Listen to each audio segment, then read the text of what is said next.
Alliance presents Narration Fixation. I'm Tommy Howell, and today's guest is Phillip J. Mather, who is a narrator and voice talent. He's done video game work and commercials, so that's what we're going to be talking about today.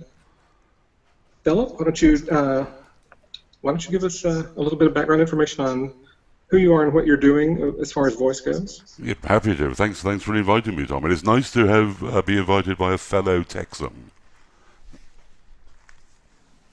Yes, that kind of surprised me when I heard your voice, and then you were in Texas. So.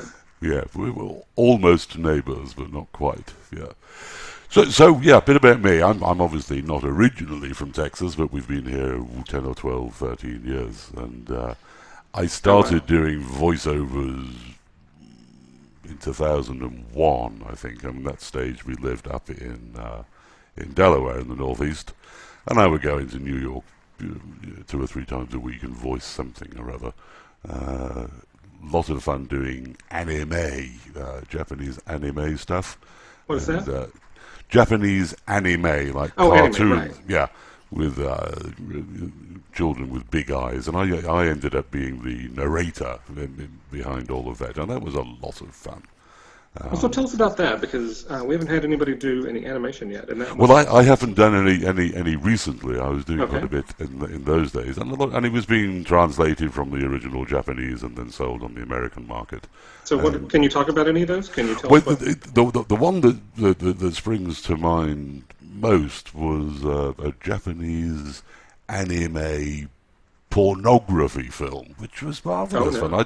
I didn't even know such things existed. But, there's yeah, and I didn't have to do any of the grunty stuff, but I was the village elder stroke narrator, the voice of reason in the background, setting the scene and narrating what was going on. But, interesting. A couple of times we had to synchronize my voice with the lip movement of the characters on the screen. Oh yeah, because they didn't want to reanimate. Exactly. The lips. Yeah, the voice-off narrating was really fun and straightforward, but trying to lip sync as well, it's like patting your head and rubbing your stomach. Hilarious. It's awfully difficult. Well, I found it so. But, so tell us about. Go. Yeah. Well, tell us about the commercials you've done. Well, and then there was something of a hiatus. So from then we moved down to Texas, and I carried on doing it as a sort of a paying hobby, and stuff would crop up almost accidentally every now and then. I would voice it. It's only really earlier on this year I was able to go full time. So I've rebooted my career, and it's now picking up. It's really actually taking off quite nicely, and I'm tied in with 4 or 5 or 6 agencies dotted around the country, and a couple in Europe and one in London just about to come on board.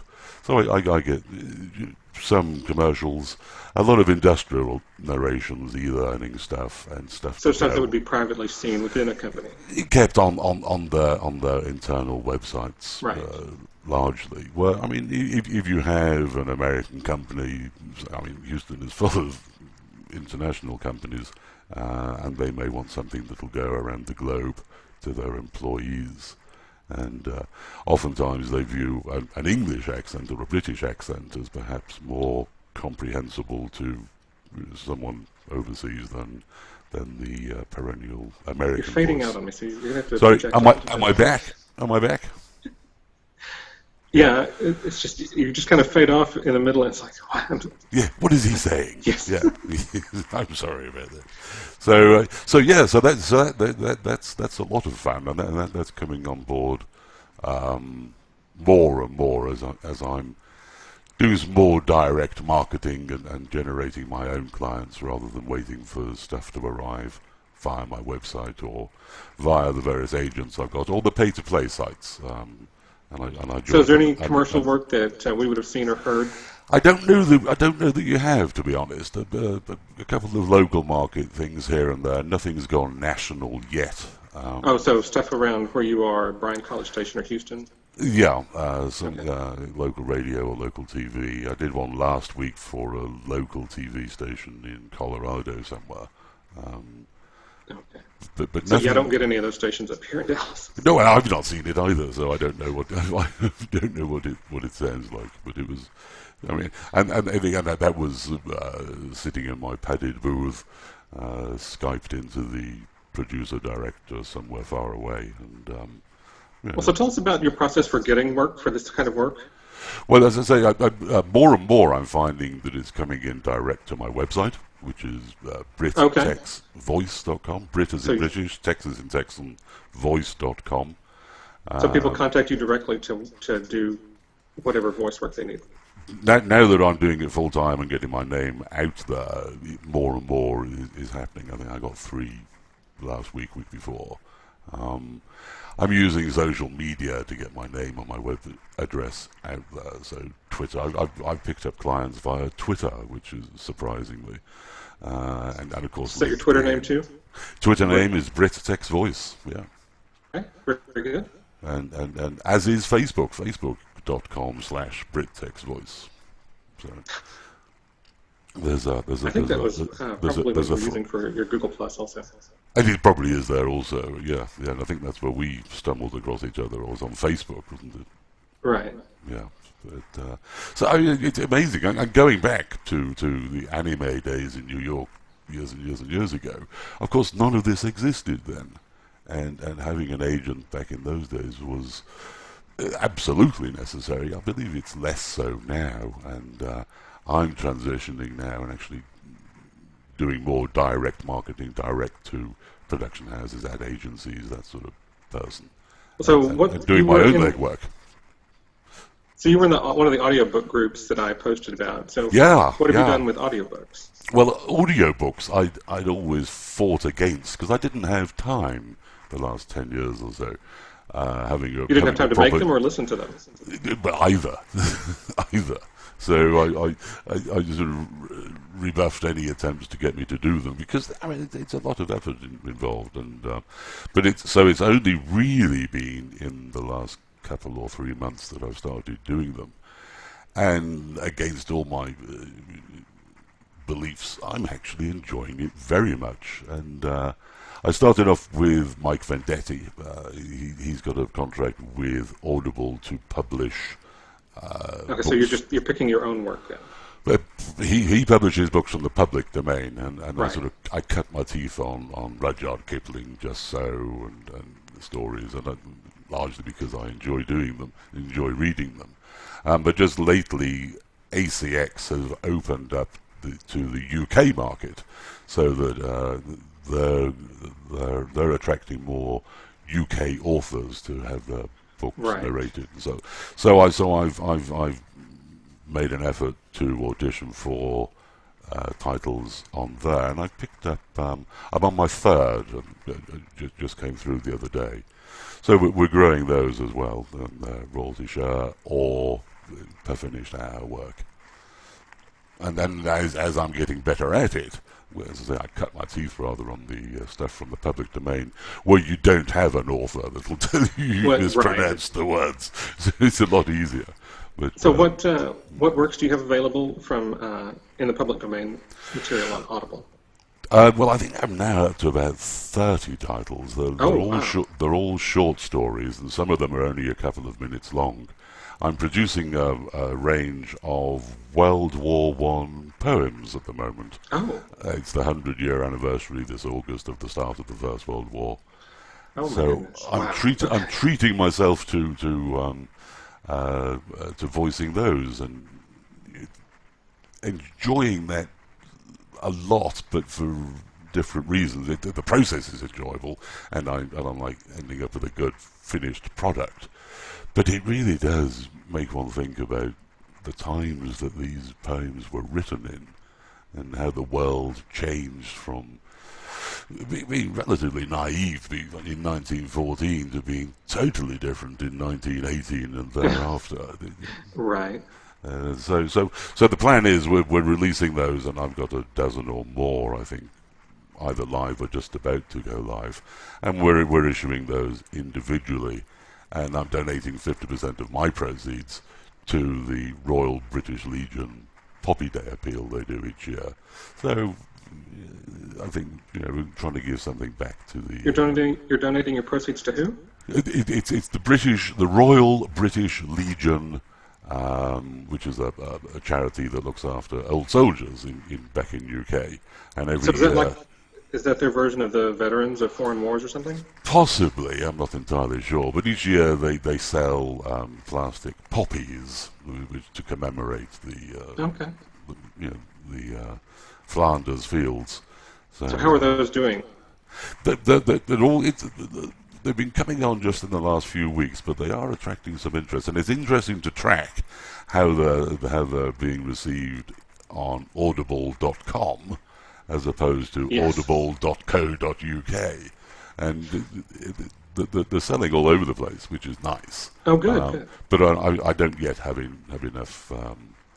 They've not been there long enough to see where the greatest amount of sales are coming from. Okay. So the plan is we're doing those individually, and then I'm going to once I've got sufficient that I'm happy with, I'm going to stitch them together as an anthology and re-release them together as a collection. Yeah. So I mean, in odd moments when nothing else is happening, then I'll knock off another poem, and Vendetti will publish it for me, which is awfully kind of him, and we'll move on to the next thing. So what about some of the more modern stuff you're doing? You said you had done some video game work? Video game work is an entirely different thing altogether. The great deal more acting required for that. And so what have you done there? Well, I've done a number of things, like the Dungeons and Dragons type of thing. We did one end of last year called Neverwinter. The Neverwinter. So you were a voice in Neverwinter? I think I was several, yeah. Several voices, okay. So you get either to be a character or an angry dwarf, and you get to shout a lot and throw spears around, and that's always good fun. I know that Trainer Jody plays Neverwinter, so he might be able to pick out your voice. Oh, well, maybe so. I had a guy in Canada that I know, another voice talent that we'd spoken to, and he actually sent me an email. I've just heard you on this. Which is that's awesome. So that was good, and that's fun. In that we were in a studio in Houston, ISD into the production house in California, and spent several hours shouting into the microphone, which was lovely. Really enjoyed it. So, which type of work do you enjoy best? I think I'm still new enough to enjoy it all. Oh, good. And I'll take on whatever comes my way. I think, and I'll let. I said just the other day to somebody else, I'll let the market decide what I'm best at, if anything, and then that'll be what we'll concentrate upon. But at the moment, I'm happy to live with whatever comes my way. It's all every day there's something different, and it's all a lot of fun, and that's very important. Sure. Getting to the age now where it's I don't want to do anything that doesn't give me joy, and voiceover does. Whether it's so, did you prepare a segment to read for us? Well, I didn't actually prepare anything, but I do have a new ACX book that I'm going to be doing. Excuse me, I'm going to cough now. Okay. Which is an English author. He actually lives in Japan, and he's written a book of short stories about English cricket, village cricket in the county of Cornwall in the southwest of England, where 30-some years ago I played village cricket. And it's a book that I'm going to find interesting. I don't know that it'll be a bestseller. I hope so.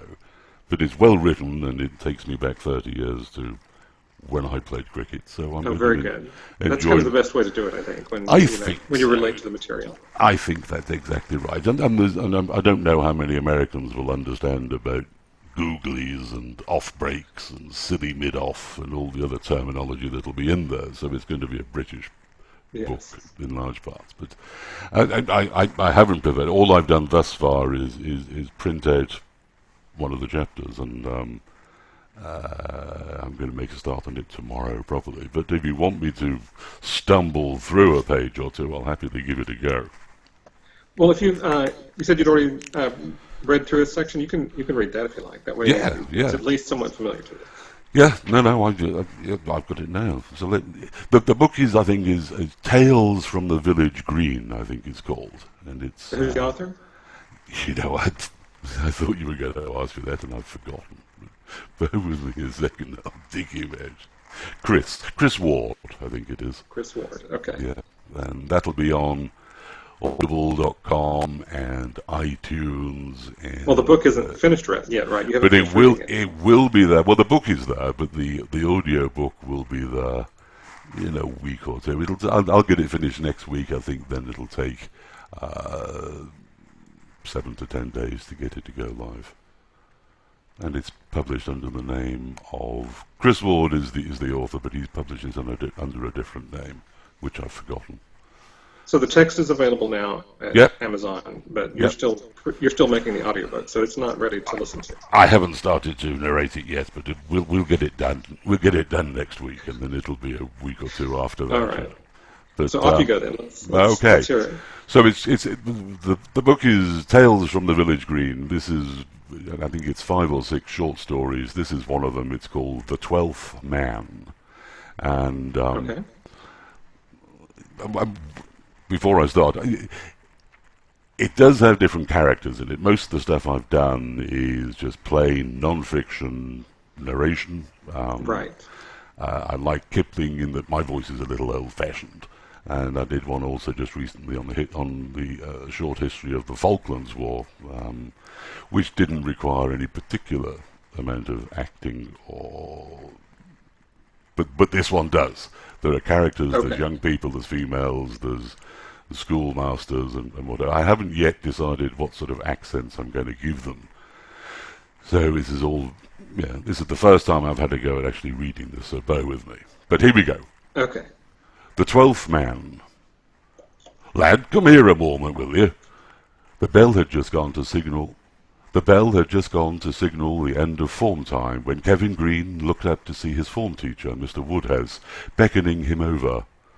The teacher that the kids all called Old Woodhouse was leaning against the front of his desk, his arms crossed over his ample belly. As always, his face looked red and blotchy, as if he'd been drinking, although the kids all knew it was just the heat. Carrying around such a fuel tank had to be hard work, the other boys always said. Carrying around such a fuel tank had to be hard work, the other boys always said, although Kevin liked Old Woodhouse. Yes, sir, am I in trouble? Kevin looked down at his dirty trainers. He wasn't having a great day. Some older boys had called him names on the bus, and he'd forgotten his history homework, getting him in trouble with Mr. Thorpe, the history teacher. No, lad, nothing like that. What was that book you were looking at the other day at your desk? You know, the cricket one. Kevin looked up, wondering why Old Woodhouse might be asking. It was called Team of the 70s, he said. I got it from the library. You like cricket, don't you? Kevin nodded. I love it, sir, and he meant it. He could regurgitate stats at will, name the current first team for practically all the county sides. He just wished he could play it better. Play for the school team, don't you? Kevin gave a little shrug. Sometimes, sir. It was half true. Of the squad of 12, he was the perennial 12th man. The captain, Ben Clark, had taken an immediate dislike to him. Kevin felt he was better than at least 3 of the other regular players, but on the rare occasions when someone was sick, and he got a game, he batted at 11, fielded on the fine leg boundary, and didn't bowl. In the team minibus on the way to the games, he had to put up with the jibes and jokes aimed at him by the other team members, all of which belonged to a cliquey group, which also made up most of the school football and rugby teams, and of which he most definitely wasn't a part. There you go. How about that? That was good. It's enough of it relates. I think it has a lot of universal relations because everybody runs into things like that where there's cliques where they don't belong. And it's a tale, and yes. it's actually well written. And but some of the vocabulary will be strange over here, but I mean, it'll be enjoyable, I think. And I have to say, I haven't yet worked out what sort of accents to give these people. And what I generally do, I mean, that was just a very quick first read. What will happen, and I stumbled over quite a lot of it, but after a few minutes, then you get into a rhythm, you get into the pace of the book, and it's not a task of narrating it. It just becomes natural, and you just do it. And I'll generally throw away the first 5 minutes and re-record those and carry on that way. And yeah. So what other accents do you do? Well, I don't really. My voice is really what I've got. I can do a bit of northern English, but it's probably good enough to convince people in Texas. But people in Lancashire or no York, particular Cockney or Scottish or anything. I can do it, but I don't do it desperately well, and it always sounds like me doing a funny accent. There you go. I mean, yeah. Which I think is why I should probably stick to non-fiction books and e-learning stuff. And yeah, I've tried to do a few for some of the works I've read. I think that's a lot of work. I think it's easy to do it badly, and it Yes. really is quite hard to do it well. And yeah, maybe it'll be something that gets easier over time. I suspect not, because my voice sounds like me. Whatever I'm trying to make it sound like. Well, do you have any advice or suggestions or recommendations or anything for our listeners, or things to check out with respect to voice acting?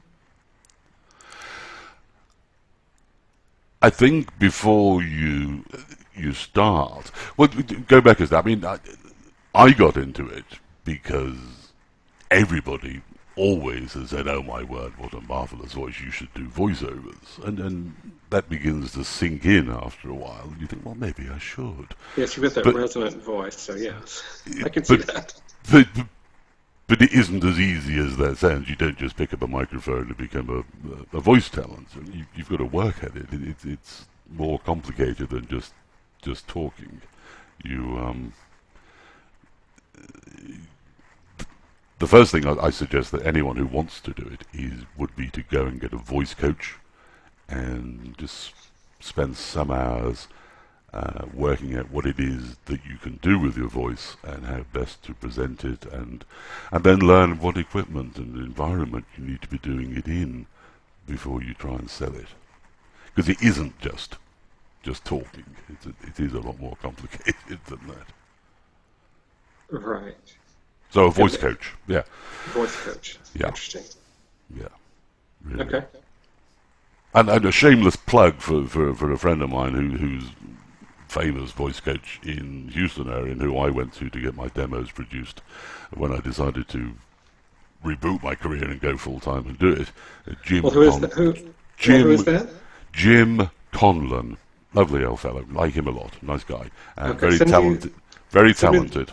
Send me the spelling of that, and I'll put it in the show notes afterward. There you go. Excellent. Good. I shall be happy to do that. He's a good mentor, coach, and a nice guy. And he's set me straight when I decided to come back and do this. So I recommend him without reservation. Very good. Yeah. Next question. Yeah, I saw your expression change then. I'm watching the screen and I'm figuring out what you might have seen. Any final words before we wrap up for today? No, I don't know really.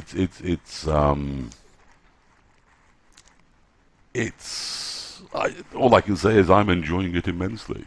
Every day is different. I'll open my emails and see what's fallen on my lap and how I'm going to prepare for it. And it may be a turgid in-house training document for a faraway company or it may be something exciting like a video game or Very good. commercial, or it could be an audiobook, or it could be, I mean, who knows? And that's part of the joy of it all.